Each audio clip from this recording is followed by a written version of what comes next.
अच्छाई का ताज और धोखे की जंजीर। बहुत समय पहले सूरजपुर नाम का एक राज्य था। ये अपनी उपजाऊ जमीनों, साफ नदियों और ईमानदार लोगों के लिए मशहूर था। इस राज्य का राजा वीरान न केवल शक्तिशाली बल्कि दयालु, धैर्यवान और न्यायप्रिय था। वो अपने प्रजाजन को अपने बच्चों की तरह मानता, हर कठिनाई में उनकी मदद करता और कभी किसी पर अन्याय नहीं होने देता। राजा वीरान की पत्नी रानी अनुरा महल की सबसे सुंदर महिला थी।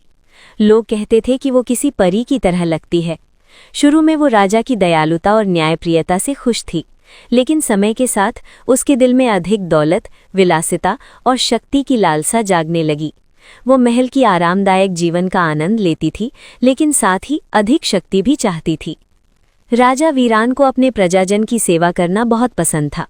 एक दिन उसने फैसला किया कि वो अपने राज्य के हर गांव, बाजार और खेत में जाएगा, ताकि वो देख सके कि लोग कैसे रहते हैं। वो साधारण पर साफ सुथरे वस्त्र पहनकर गया। लोग उसे देखते ही दंग रह गए कि राजा खुद उनके बीच आया है।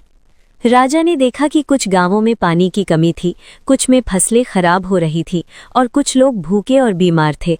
बिना देर किए उसने अपने मंत्रियों और सैनिकों के साथ मिलकर नए कुएं बनाए, खेतों के रास्ते साफ करवाए और बीमारों के लिए अस्पताल खोले।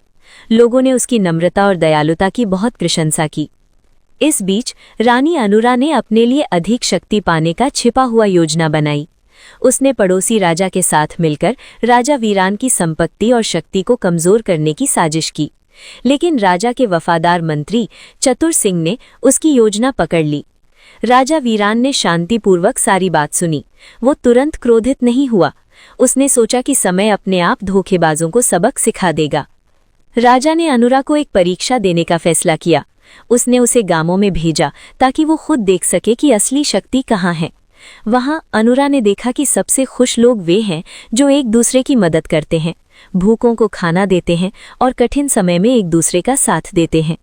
पहली बार उसने समझा कि असली शक्ति दौलत या महल में नहीं, बल्कि अच्छाई और सेवा में है।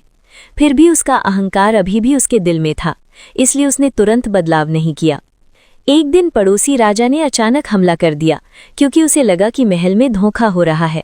लेकिन राजा वीरान ने अपनी बुद्धि और सैनिकों का सही आयोजन करके बिना अत्याचार के दुश्मन को हरा दिया।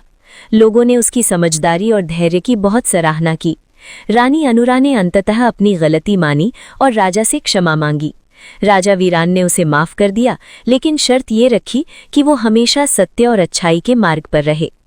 इसके बाद राजा ने अपने राज्य में शिक्षा, न्याय और सेवा को बढ़ावा देने का फैसला किया। उसने स्कूल, अस्पताल और गांवों में नए कुएं बनाए और हर नागरिक के लिए समान कानून लागू किए। अनुरा भी अब सचमुच बदल गई थी। वो गांवों में जाकर लोगों की मदद करती, गरीबों और अनाथों की सेवा करती और दूसरों को अच्छाई करने के लिए प्रेरित करती। सालों बीत गए और सूरजपुर खुशहाल राज्य बन गया। राजा वीरान की दयालुता और धैर्य और रानी अनुरा का सच्चा परिवर्तन सबके लिए ये साबित कर गया कि अच्छाई का ताज धोखे की जंजीर से 1000 गुना अधिक मूल्यवान है। जो लोग धैर्य, प्रेम और सेवा के मार्ग पर चलते हैं, उन्हें हमेशा याद रखा जाता है।